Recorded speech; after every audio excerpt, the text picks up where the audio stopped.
예, 오늘 본문은 다윗이 왕으로 있을 때에 기근이 있었다는 말로 시작이 됩니다.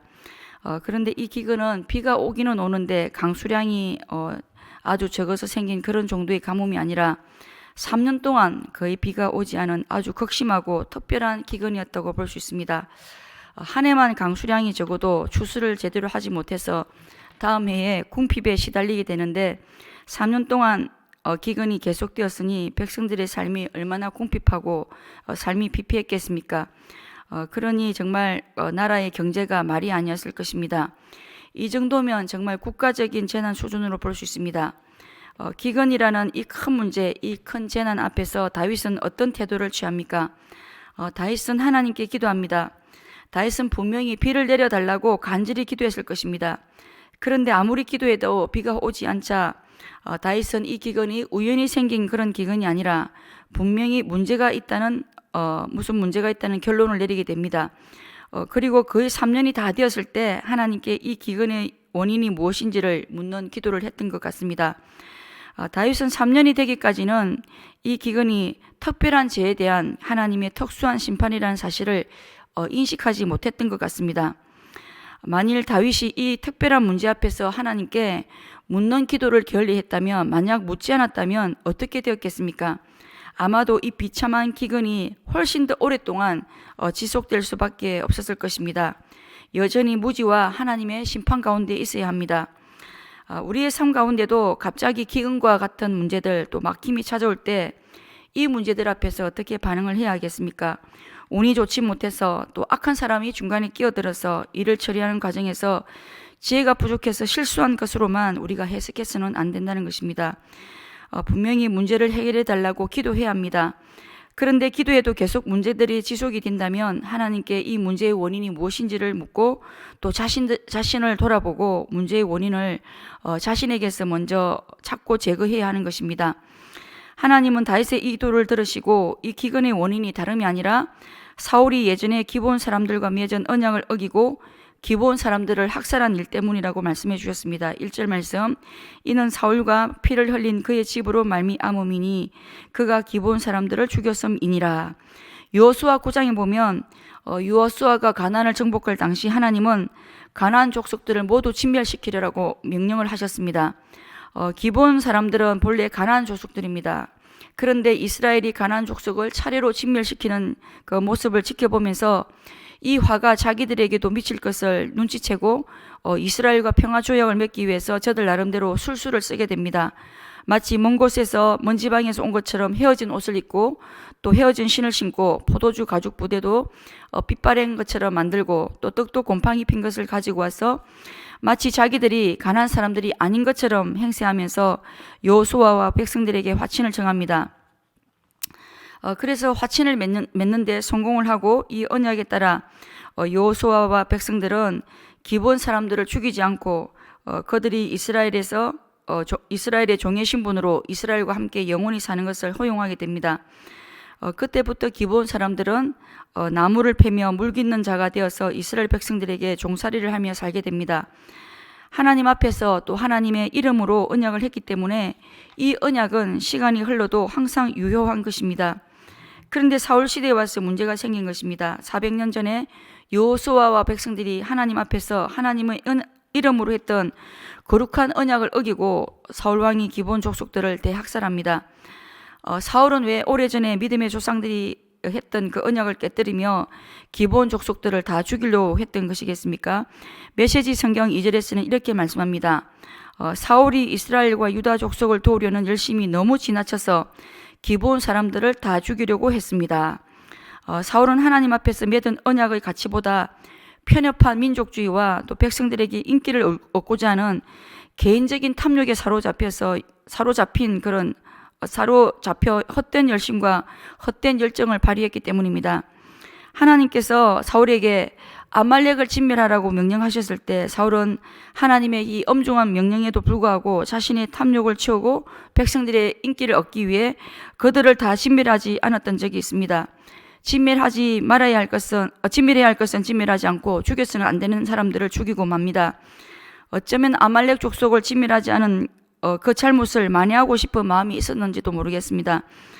사울을 통해 우리는 하나님의 영광을 위한 열심이 아니라 자신의 이름과 자신의 탐욕을 위한 열심이 얼마나 위험한지를 깨닫게 됩니다. 하나님의 영광을 위한 열심이 아니라 자신을 위한 열심은 하나님의 언약도 깨뜨리고 또 무고한 사람들까지 해치는 방향으로 나아갈 수 있다는 사실입니다.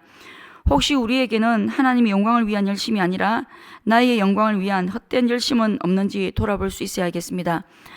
기브온 사람들은 사실 오랫동안 이 일에 대해서 아무 말도 하지 않았습니다. 사울에서 다윗 왕으로 정권이 바뀌면 다윗을 찾아가서 사울이 자신들에게 저질렀던 만행을 얼마든지 호소할 수도 있었을 텐데 그들은 다윗에게 어떤 호소도 또 요구도 하지 않았습니다. 너무 보잘것없고 힘이 없는 소수민족이라서 찾아가서 말해본들 들어주지도 않을 것이라고 여겼을지도 모르겠습니다. 사실 기브온 사람들을 대학살한 이 일은 국가적으로 너무 큰 사건이고 또 큰 이슈이고 끔찍한 사건이기 때문에 다윗이나 이스라엘 백성들도 이미 다 알고 있었을 것입니다. 그러나 그런 사건이 있었구나 하고 지나쳤던 것 같습니다. 사람들은 다 잊어버리고 사람들은 그냥 이 사건을 지나쳤지만 그러나 하나님은 이 사건을 다 알고 계시고 모른 채 하지 않으셨다는 사실입니다. 오래전에 있었던 바로 이 죄에 대해 하나님은 심판을 한참 미루셨다가 다윗의 시대의 기근을 통해 심판하셨던 것입니다. 이 죄에 대한 심판으로 기근이 오고 아무리 기도해도 기도 응답이 되지 않았던 것입니다. 바로 이 죄가 하늘 문을 닫았기 때문입니다. 그런데 다윗은 이 문제를 어떻게 풀어나가고 있습니까? 다윗은 사실 이 문제와 아무 상관이 없는 사람입니다. 기브온 족속들을 죽인 자는 사울입니다. 그리고 기브온 족속은 이스라엘 땅에서 물을 깃고 나무를 패는 이스라엘의 종이며 소수민족에 불과합니다. 그럼에도 불구하고 다윗은 내가 너희를 위하여 어떻게 하랴? 내가 어떻게 속죄하여야 너희가 여호와의 기업에 복을 빌겠느냐고 묻습니다. 다윗이 이렇게 이들에게 묻는 행동은 이스라엘 공동체의 하나님의 축복을 회복시키기 위한 행동으로 볼 수 있습니다. 다윗의 이 물음에 기브온 사람들은 물질적인 보상을 요구하지 않고 자신들을 모해한 사울 자손 7명을 기브아에서 하나님 앞에서 목매달아 죽이게 해달라고 요구를 합니다. 기브온 족속들이 이런 요구를 하는 것은 철저히 사무친 원한의 모습을 보여줍니다. 기브온 사람들이 다윗의 시대까지 얼마나 원한을 품었겠습니까? 그들의 원통함을 하나님이 들으셨기 때문에 다윗 왕의 시대에 3년이란 기근이 오고 기도가 응답되지 않았던 것입니다. 창세기 4장 10절에도 보면 동생을 살인한 가인에게 하나님은 내가 무엇을 하였느냐 내 아우의 피소리가 땅에서부터 내게 호소하느니라고 말씀하고 있습니다. 하나님은 피의 호소를 외면하지 않으시는 분이십니다. 다윗은 그들의 요구대로 사울의 후손 7명을 내어줍니다. 사울의 첩 이스바의 2아들 즉 사울의 2아들과 또 사울의 장녀 메랍의 5아들 즉 사울의 외손자 5명입니다. 7은 완전수로 그들의 죄악을 완전히 청산하는 상징적인 의미를 가지고 있습니다. 사울의 2아들과 손자 5명이 기브온 사람들에게 죽임을 당하게 됩니다. 정말 비참하지만 죄악은 반드시 속해야 하기 때문에 어쩔 수가 없었습니다. 히브리서 9장 22절은 피 흘림이 없은즉 사함이 없느니라고 말씀합니다. 죄가 얼마나 심각한지를 보게 됩니다. 조상의 죄로 인해 자손들까지 죄값으로 고생을 합니다. 사울의 죄로 인해 이스라엘 전체가 고통을 당하고 후손들이 고통을 당합니다. 출애굽기 20장 5절 말씀 나를 미워하는 자의 죄를 갚되 아비로부터 아들에게로 3, 4대까지 이르게 하거니와 이 말씀이 그대로 이루어진 것입니다. 하나님 앞에서는 죄의 공소시효가 없다는 사실을 잊어서는 안 되겠습니다. 그리고 우리의 죄가 후손들에게 고통을 안겨준다는 이 사실 역시도 우리가 잊어서는 안 되겠습니다. 7명이 죽고 시체가 그대로 방치된 상황에서 2아들을 잃은 리스바가 추수를 시작할 때부터 비가 내릴 때까지 들짐승이나 새들이 시체를 건드리지 못하도록 시체를 밤낮으로 지킨 사건을 기록하고 있습니다. 거의 6개월 동안 하루 종일 이 리스바가 눈물로 시체를 지킨 것입니다. 그런데 이 사실이 다윗에게 전해지고 이 소식을 들은 다윗은 그때 길앗 야베스 사람들이 거두어간 그 사울과 요나단의 뼈를 찾아오게 합니다. 그리고 이 소식을 듣자 백성들이 사울의 손자 7명의 시체를 거두어서 다윗의 명령대로 사울의 아버지 기스의 무덤에 함께 묻어주게 됩니다. 그런데 이 사건에서 중요한 부분은 사울의 자손 7명이 매달려 죽었을 때, 다시 말해서 기본 거민들에게 행한 죄에 대한 죄값이 치러졌을 때 비가 오지 않았다는 사실입니다. 오늘 본문에 보면 언제 비가 오게 됩니까? 다윗이 사울과 요나단의 시체와 그 뼈와 함께 사울의 7명의 자손들의 시체를 기스의 묘에 장사 지내고 난 다음에 14절 말씀, 그 후에야 하나님이 그 땅을 위한 기도를 드셨다고 말씀합니다. 바로 그때서야 비가 내리기 시작했다는 말씀입니다. 그렇다면 기도 응답은 언제 주어지겠습니까? 남에게 억울한 일을 행하지 말아야 할 뿐만 아니라 혹시 원한을 산 일이 있다면 용서를 구하고 보상해 주어야 기도 응답이 주어진다는 사실입니다. 마태복음 5장 23절에서 24절 말씀에서는 그러므로 예물을 제단에 드리다가 거기서 내 형제에게 원망 들을 만한 일이 있는 줄 생각나거든 예물을 제단 앞에 두고 먼저 가서 형제와 화목하고 그 후에 와서 예물을 드리라고 말씀합니다. 기도에 앞서 기도보다 중요한 것은 형제에게 원망 들을 만한 일을 바로 잡는 것입니다. 그리고 마음에 맺힌 것을 풀어야 합니다.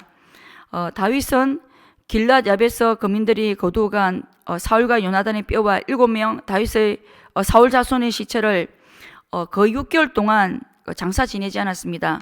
무슨 뜻이겠습니까? 다윗이 사울의 집안에 대해서 약간의 앙금이 있었던 것은 아닐까요? 아니겠습니까? 다윗이 이들을 모두 장사 지내고 나자 그때서야 하나님은 기도에 응답해 주셨습니다.